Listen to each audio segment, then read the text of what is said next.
everything that he has in it. And like the tagline for the game is that they were trying to break him, but they created a beast. And why they were trying to break him? Because he was captured by this guy named the Baron. Baron is a crazy scientist who's trying to achieve something very, very sinister. And Baron was experimenting on Kyle for a number of years. Kyle manages to break out. So they didn't break him, and now he's ready to unleash his wrath. He's ready to take revenge, but for that he needs some help, and that help comes from the people that live in this beautiful valley that we see on the screen right now. This is the valley. The region is called Castor Woods. Okay. It's modeled after Swiss Alps, like little touristy towns in Swiss Alps. Lots of nature, lots of very beautiful vistas. But of course, this one has lots of zombies in it. Perfect holiday. Yeah, exactly. I mean, if there was a zombie apocalypse, I'd probably go to the Swiss Alps as well, Yeah, just of course, to see it. of course. But yeah, of course. Like the high season for zombies is there all the time. And actually, what we have here, so the town in the middle of the map is actually built to be almost like a parkour paradise. We really wanted to squeeze as much as possible out of this location, so players are able to seamlessly showcase all of their parkour skills, jump, run, wall run, slide, connect all of that together. How are you feeling? Do you want to fight some zombies? No, I think we could. We got it. There's plenty of them around. I think, We'll warm up to that. That's fair. Let's see some parkour, because obviously that's so intrinsic to Dying absolutely. Light. So Dying Light was built on parkour, right? Like when we started working on the series, we actually asked David Bell, who's the grandfather of parkour. He's the inventor of modern parkour, to help us, to share his insights, his expertise. We got him in our studio. We mock up his moves. We asked him to basically tell us how close we are to reality, because one thing about Dying Light is we always put a lot of emphasis on immersion. We really want to make players feel like they are part of this world, like they are the character there. Come on, Aaron! Like the whole QA department is looking at you. No. You do know. It's a lot of pressure for life. It's all part of the plan. It's Dying Light, But I think it's worth saying that this is like, you might look at the game, you might look at the screenshots and think, oh, okay, I see a machete, I see a guy, I see some zombies. It's just easy peasy. I go slash through zombies. Absolutely not. This is a survival game. This is a thinking man's survival game. So you constantly have to be on your toes. You constantly need to think like a survival. To survive, even if you are as a good player as Aaron, you have to constantly look at. You have to look at every step that you take. It happens to the best of us. And I can understand why Aaron is nervous. Like before coming here, we had a conversation that actually the whole QA team, from which Aaron is, they were aware that he'll be playing, so they are watching right now, putting extra pressure on the guy. I kept it quiet, and it was. But don't worry. Aaron, you're doing amazing. Thank you. And by the way, if I just using the opportunity, let's just wave to our QA guys, because they are really putting a lot of work into this. They are the most important part of the dev team in this very final stretches of the production, because we are basically just 4 weeks from releasing the game. So exciting. Yeah, so very close. Actually, maybe we can loot some stuff, right? Yeah. I think it's a good chance here. I love this layout so far. I mean, the town itself feels a little bit on the less living and breathing side of things for now, but it still feels so realistic, as if I've actually felt those textures and been in places like this before. So actually this is something that we are very proud about, because like the whole world has been handcrafted by our level artists, and not only handcrafted, but also they've managed to put a lot of Easter eggs, in-jokes into the world. So like the posters you see there, like they have even scanned some of the items that they have in their homes, in their houses, and kind of brought them into like the virtual versions here in the game. I'm not sure we'll see that, but for example, there's a blanket with a lion. We might get a chance. Yeah, we might get a chance to see that. So actually, that's a blanket that was kind of scanned, taken from grandma of one of our artists, and in a way to kind of honor her and put something very real into the game. We have the blanket and a lot of other different items. The whole map has been created by hand by our artists. That's why it feels so immersive. It feels real, like every square inch is different. Yeah, you've really put heart and soul into it. I mean, the second game, obviously, it's in the title, Dying Light 2 Stay Human. So I think that's been one of my favorite parts of the Dying Light games is it's set aside from other games like that because it feels so realistic. And, realistic also in the combat. Exactly. Representation of gore. So another thing about Dying Light, aside from parkour, of course, it's a melee combat focused game with lots of brutality, lots of gore.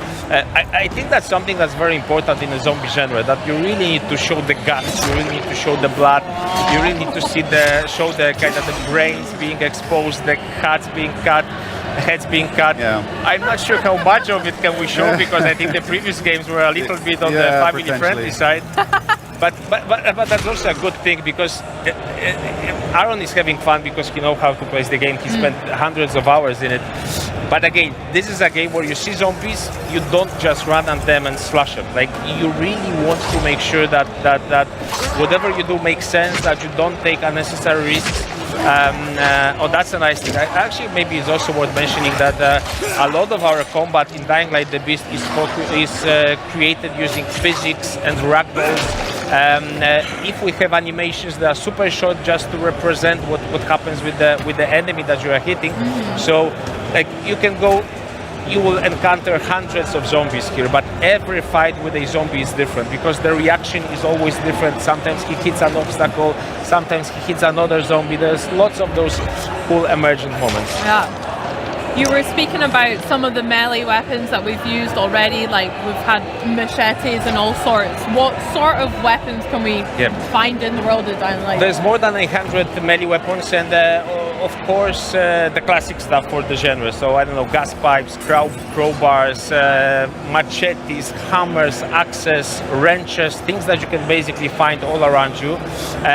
But also if you dig deep enough, and that's a very important aspect of Dying Light the Beast, that there are lots of secrets that you can actually uncover if you dig deep enough.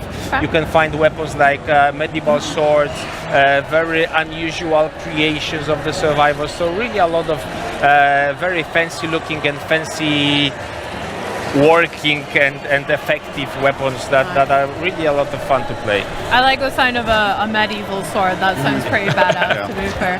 Do you guys have favorites? What's your favorite weapon of choice? Samurai sword. Samurai, of course, like a classic. It's probably a boring answer, but yeah. But for me, actually, it's a flamethrower, something new to Dying Light the Beast. So for some reason, like, even though we are making zombie games, we didn't have a flamethrower before. So Dying Light the Beast, aside from the melee weapons and a big focus on firearms as well, introduces a number of new weapons. So flamethrower, grenade launcher, saw blade launcher, and a number of additional hidden stuff that you will have to find as you play the game. We are now living we are now living the town, and actually that's an example of one of the open world activities. Like, there are places like this spread all over the world with which you can interact. If you manage to survive, Aaron. It just came out of nowhere. Remember, your bold team is survival horror. I'm demonstrating exactly what we want, right? Yeah, that's true. So, like, military combos like this, if you manage to kill all of the infected here, or if you manage to outsmart them, because that's also an option. You can, for example, use a decoy, draw them to away from this place, and then try to loot it. That's a very good place to find some ammo for your firearms. And as I said, firearms have really received a lot of love from us as developers in Dying Light the Beast. Okay. He's a bit too big for now, I think, this guy, right? This one, let's not risk it. You already died once, They're playing with fire. Like the guys back at home are making bets, like, will he die again? Oh, so firearms, there's a little bit more of a focus on? Yes, absolutely. Maybe we could actually use the rifle. What do you think? It will get messy because the thing about firearms is they make a lot of noise. Got you. So as soon as you start shooting, there's a chance that the virals, the fast-moving zombies, will come. Actually, I think there's one guy over there. Let's go inside. Yeah, let's try to hide. We'll see if that works. Safer inside. Oh my. Yeah, gosh, but relatively. A little bit. Like, it's never safe in the world of Dying Light. Like, what I like to say is that it's actually one of the most dense open worlds out there, because basically every part of the map is something where you play the game, where you do some kind of interaction. Either you parkour, which is also like interaction, you click buttons, like you're trying to get somewhere, you make decisions where you want to go. Combat the same, you get surrounded, suddenly there's a group coming from one direction, group from the other. constantly something is happening. Like you are never bored. It's very intense, very dense experience. Yeah, that sounds really cool. A lot to explore and discover, and hey, every kind of trip outside of the safe zone is probably not going to be exactly the same as before. Yeah, so Dying Light was built out of emergent moments, and we actually we did fight with some of the guys with the tanks, for example, right? But actually we didn't trigger them, so maybe if there's an opportunity, but like, oh, actually that's a nice thing, or maybe we can keep the. I think there's some better opportunities. Okay, so what happens right now is that because Aaron was fighting a lot with like quite intense, he managed to charge his beast mode, right? Okay. So now he can unleash it. So maybe we can actually see that here, like how effective he is with fighting those zombies. They throws them all around. Like he has those like cool finishers. He doesn't need any weapons anymore. Oh my goodness, he ripped his arm right off. Flipping it. Cat, like nothing is left like unturned and uncrushed, unsmashed. Who's laughing now? No one left unsmashed. No.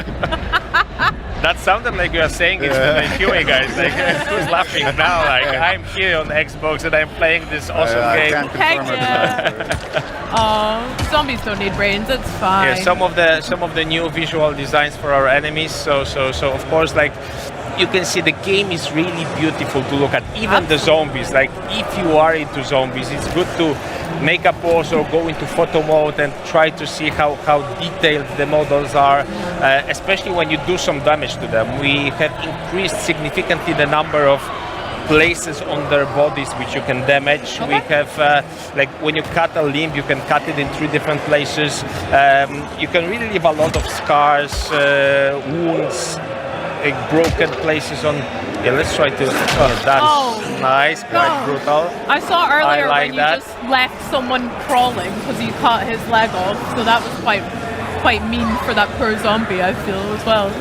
A nice flame. Also, as you can see, there's a lot of versatility. Yes, like, emotions. There's a lot of varied ways how you can solve combat situations. That's also something that we were always thinking about when we were working on Dying Light games. We want to give players freedom where they go anywhere, climb anything, freedom how they fight. Actually, we're leaving the mission area, so that of course in the full game you're not leaving mission area, so the freedom is open and you can go everywhere you want. Yeah, I like the tactic of running away. That's my favorite tactic. Yes. But that's also like that's your choice, right? And again, like vehicles, another thing that's new to the beast. Actually, maybe we can also show the FPP, right? Because you can drive from that perspective, like keep the immersion. So it is like it's nice to roam through zombies, blast through zombies with your vehicle, giving you a little bit of those Carmageddon vibes. But again, like a little reminder, this is a survival game, right? So like you need to think about how damaged your vehicle is, and the gas. We're about to run out of gas. Exactly, it doesn't have gas. So I think we are slowly running out of gas. So got to find a gas station. Exactly. I'm not sure they're still working. You know, So with our new vehicles and things, is there different areas that we can explore around the world then? No, so actually we decided to choose this one because it fits the environment most, right? So Aaron, when you get up, maybe let's just have a nice look around the place. So taking the view, I love that. Yeah, take the view, and we'll talk about vehicles. So we have chosen those off-road pickups because they fit the environment most. We didn't see that much of it yet, but the whole world is actually quite varied. We have the town in the middle, we have an industrial park, we have swamps, we have mountains with hiking trails, we have farm fields, so a lot of very uneven terrain. So off-road pickups seem to be most fitted to this kind of environment. So yes, you are driving that vehicle. There might be some things hidden, but I'm not spoiling that too much. But then you're also able to customize the visuals of the vehicle a little. So there's still quite. Oh, I think that's the blanket that I was. Yeah, that this we're was talking about. this was So this is actually the real blanket that you can find in one of our level artist grandmother's. actually at one of the homes. playtests. Some guy met me. He said the same thing. Like he recognized the blanket. Yeah. So it's a very iconic. That's so wholesome. So Yeah. there we go. That's a challenge for I everyone don't know. playing Are it. we ready to go into the night part? Because we Hey. might do that.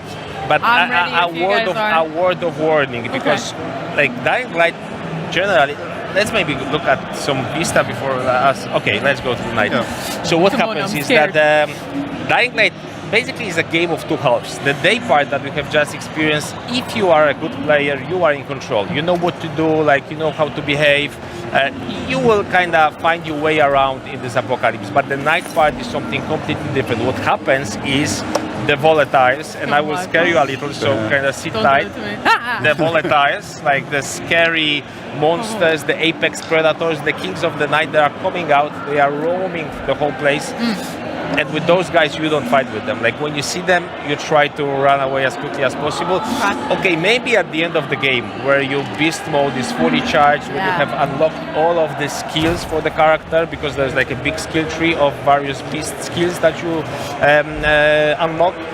If you are kind of fully formed beast mode Kyle Crane, you can fight with them, but without that, it's really, really scary. So maybe we can actually try to sneak upon those guys that are so we see them from close.